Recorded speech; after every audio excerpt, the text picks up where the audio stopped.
pork production in Brazil is growing fast. In the last 20 years, almost double the output of pork production. And one of the main characteristics of the industry, it's highly integrated. I think when you have integrated, you have traceability, you have more control of your products.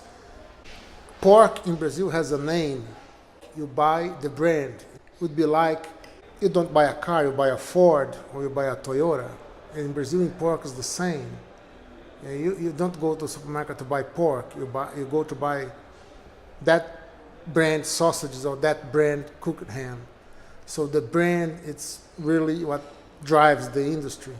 And that's why they want to keep the brand as the most valuable asset.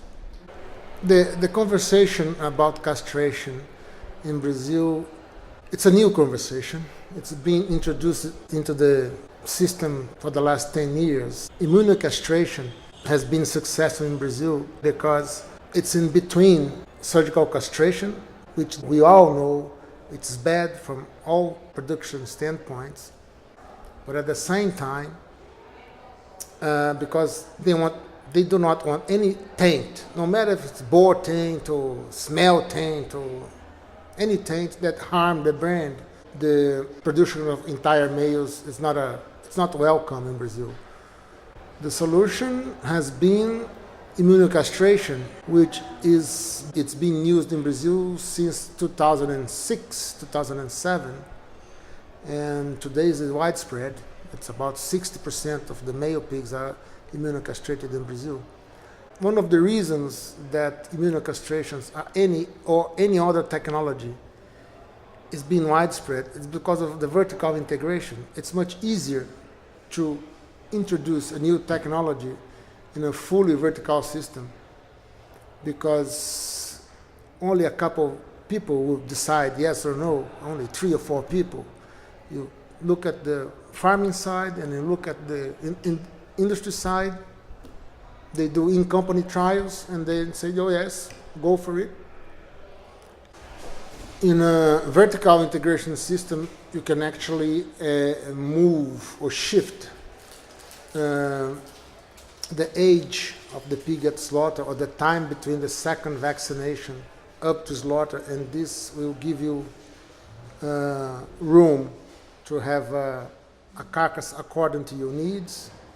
So it's easier to do that in a vertical system. And the quality assurance teams, they know now that immunocastration do not harm the final product quality because of any taint. And at the same time, the farming sector of the companies, they're pretty happy because the feed conversion or any costs associated with immunocastrated has its payback. For an industry which processes 70 to 80% of its pork in manufacturing sausages, cooked hams and bacons and so on, it's cheaper to have a heavier carcass because you have more lean, and the operational costs, labor, will be the same costs. Instead of getting 35 kilos of lean in one carcass, they get 68, 65 kilos for a heavier carcass. So the processing cost goes down. But at the same time, we know that to produce heavier pigs demands higher cost at the farming side. So they have to adopt space, feed size, and so on, and trucks to deliver the pigs to the slaughter plant. So this all being done because in their calculations, the cost of raising heavy pigs in the farms, it's lower than the benefits that the industry gets when it processes a heavier carcass. Immunocastration will continue to increase for 2 reasons. First one, because it's already settled. Everybody in Brazil, every pork company knows about immunocastration. its benefits and knows that his or her neighbor is using. The welfare concerns today in Brazil, they are also a commercial issue, an export issue, or even a domestic consumption issue.